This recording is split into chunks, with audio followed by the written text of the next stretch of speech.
Hi all, summer spring gardening എന്ന YouTube ചാനലിലേക്ക് ഏവർക്കും സ്വാഗതം. ഇന്ന് പരിചയപ്പെടുത്താൻ പോകുന്നത് യെസ്റ്റർഡേ ടുഡേ ടുമാറോ എന്ന ഈ ചെടിയെ ആണ്.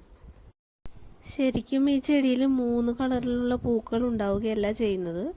ഒരു പൂ തന്നെ 3 ദിവസങ്ങളിലായിട്ട് കളർ മാറി മാറി വരികയാണ്. ആദ്യത്തെ ദിവസം നല്ല പർപ്പിൾ കളറായിരിക്കും, രണ്ടാമത്തെ ദിവസം ലൈറ്റ് പർപ്പിളായി മാറും, മൂന്നാമത്തെ ദിവസം അത് വൈറ്റ് കളറിലേക്ക് മാറും. അങ്ങനെയാണ് 3 കളറിലുള്ള പൂക്കൾ ഒരേ സമയം ഈ ചെടിയിൽ ഉണ്ടാകുന്നത്. ഇതിപ്പോൾ നാടൻ വെറൈറ്റിയാണ്. ഇതിലിങ്ങനെ പൂക്കളൊക്കെ കുറവായിരിക്കും. പൂക്കൾ നല്ലോണം ഉണ്ടാവണമെന്നുണ്ടെങ്കിൽ ഹൈബ്രിഡ് വെറൈറ്റി വേണം. ഈ നാടൻ വെറൈറ്റിയിൽ പൂക്കളൊക്കെ ഉണ്ടാകാനായിട്ട് ഞാൻ എന്താ ചെയ്യുന്നതെന്ന് കാണിച്ചു തരാം. ചാണകപ്പൊടി എടുത്തിട്ടുണ്ട്. ചാണകപ്പൊടിയിലേക്ക് 1 ടീസ്പൂൺ പൊട്ടാഷ്യം എടുത്തിട്ടുണ്ട്. എൻ്റെ ടീസ്പൂണിവിടെ ചെറിയ സ്പൂൺ ആയതുകൊണ്ട് ഞാൻ 1 സ്പൂണും കുറച്ചും കൂടി എടുക്കുന്നുണ്ട്. നിങ്ങൾ 1 ടീസ്പൂൺ ഫുൾ എടുത്താൽ മതിയാവും. വലിയ ചെടിയാണെന്നുണ്ടെങ്കിൽ ആണ് ഞാൻ ഈ പറഞ്ഞ അളവ്. ചെറിയ ചെടിയാണെന്നുണ്ടെങ്കിൽ പൊട്ടാഷ്യൻ്റെ അളവ് കുറയ്ക്കണം. ഇത് രണ്ടും കൂടെ നന്നായിട്ട് മിക്സ് ചെയ്തിട്ടാണ് നമ്മൾ ചെടിക്ക് ഇട്ട് കൊടുക്കാൻ പോകുന്നത്. പ്രൂൺ ചെയ്തതിന് ശേഷമാണ് ഇത് ഇട്ട് കൊടുക്കുന്നത്. ബ്രൺഫെൽസിയ എന്നും അറിയപ്പെടുന്ന ഈ ചെടിയുടെ ജന്മദേശം ബ്രസീലാണ്. ഏത് കാലാവസ്ഥയിലും ഇതിൽ പൂക്കൾ ഉണ്ടാവും. ഇതൊരു ട്രോപ്പിക്കൽ പ്ലാന്റ് ആണ്. ഇതിന് അധികമായിട്ട് സൺലൈറ്റ് ഇഷ്ടമാണ്. എന്നാലും 50% വെയിലുള്ള സ്ഥലത്ത് നമുക്കിത് വളർത്താവുന്നതാണ്. അധികമായിട്ട് കെയർ ഒന്നും ഇല്ലെങ്കിലും പൂവുണ്ടാവുന്ന ചെടിയാണ്.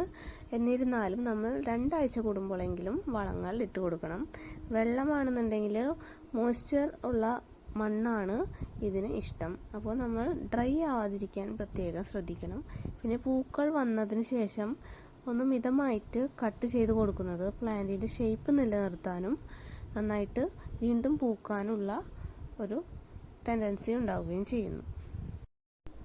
മേൽമണ്ണ് കുറച്ച് മാറ്റിയതിന് ശേഷം വളം ഇട്ട് കൊടുത്തിട്ടുണ്ട്.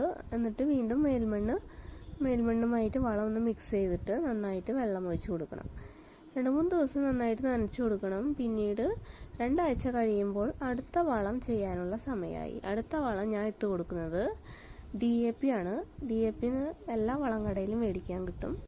DAP ചെടികൾക്ക് പൂവിടാൻ മാത്രമല്ല വളർച്ചയ്ക്കും കൂടി സഹായിക്കുന്ന ഒരു വളമാണ്. അപ്പോൾ ഇത് വലിയ ചെടിക്കാണെന്നുണ്ടെങ്കിൽ ഞാനിപ്പോൾ ഇട്ട പോലെ 1 സ്പൂൺ ഇട്ട് കൊടുക്കുക. നിങ്ങളുടെ ചെടി ചെറുതാണെന്നുണ്ടെങ്കിൽ 5-6 ബോൾസ് മാത്രം ഇട്ട് കൊടുക്കുക. അത് സൈഡിലായിട്ട് വേണം ഇട്ട് കൊടുക്കാൻ. ചെടിയുടെ കടയിൽ തൊടാതെ വേണം ഇട്ട് കൊടുക്കാൻ. ഇതിനുശേഷം നമ്മൾ 2-3 ദിവസം തുടർച്ചയായിട്ട് നനയ്ക്കണം. കാരണം DAP ഒക്കെ ചൂടുള്ള വളമാണ്. വളമൊക്കെ ചെയ്തിട്ട് 1 മാസത്തിന് ശേഷമുള്ള റിസൾട്ടാണിത്. പ്ലാന്റ് നന്നായിട്ട് തഴച്ച് വളർന്നിട്ടുണ്ട്. അതിൽ നിറയെ തളിർപ്പുകൾ വന്നിട്ടുണ്ട്. ആ തളിർപ്പുകളിലൊക്കെ മൊട്ടുകളുണ്ട്. കുറച്ച് മാത്രം ഇപ്പോൾ വിടർന്നിട്ടുണ്ട്. ഇതിൻ്റെ പ്രൊപ്പഗേഷൻ എന്ന് പറഞ്ഞാൽ തളിരായിട്ടുള്ള കൊമ്പുകൾ മാത്രമേ എടുക്കാൻ പാടുള്ളൂ. മൂത്ത കൊമ്പുകൾ എടുത്തിട്ടുണ്ടെങ്കിൽ തീരെ പിടിക്കില്ല.